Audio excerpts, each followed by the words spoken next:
Alléluia, alléluia, gloire au Seigneur. Que le Seigneur te bénisse ce matin, mon frère. Que le Seigneur te bénisse, ma soeur. Et que la grâce du Seigneur repose sur toi. Je veux partager un passage de l'Écriture avec toi. Dans le livre d'Ésaïe, le chapitre 43, à partir du verset 18.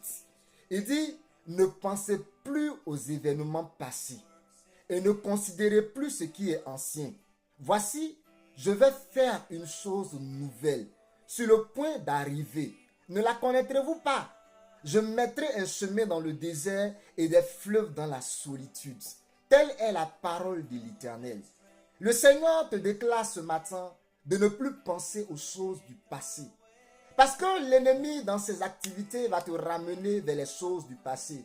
Où tu étais sous la servitude du diable. Où tu étais sous sa domination. Te rappeler qu'il a le droit de faire ce qu'il veut dans ta vie. Mais sache mon frère, sache ma soeur ce matin, que le Seigneur déclare sur toi, que le Seigneur déclare sur ta vie, qu'il va faire une chose nouvelle. Et cette chose nouvelle-là, c'est qu'il va ouvrir un chemin dans le désert.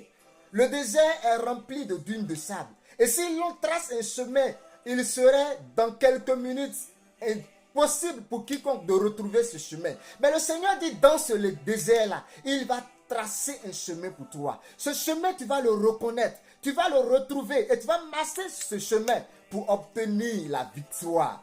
Il dit qu'il va envoyer des fleuves de la solitude. Que l'ennemi ne vienne point te distraire au sujet des choses du passé, au sujet de la maladie dont il veut te faire croire qu'il a la domination sur toi, qu'il a le droit de t'imposer la maladie, qu'il a le droit de t'imposer la malédiction, qu'il a le droit de t'imposer l'échec, qu'il a le droit de t'imposer quoi que ce soit.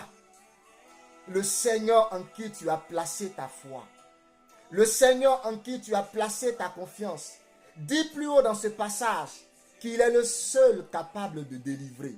C'est celui qui prédit les choses et qui apporte la délivrance. C'est celui qui guérit, c'est celui qui restaure, c'est celui qui transforme. Et la Bible dit une chose à son sujet. Jésus-Christ est le même, hier, aujourd'hui et éternellement. Quelle que soit la maladie dont tu souffres, le Seigneur te déclare ce matin qu'il va réaliser une chose nouvelle pour toi, te rétablir et te guérir de la maladie. Quelle que soit la force qui s'est levée contre toi, le Seigneur te dit ce matin qu'il va faire une chose nouvelle, t'apporter la délivrance, t'apporter la restauration, parce que le nom de Jésus-Christ est élevé au-dessus de tout nom, et en son nom tout genou fléchit. Toute langue confesse qu'il est Seigneur. Sois béni ce matin.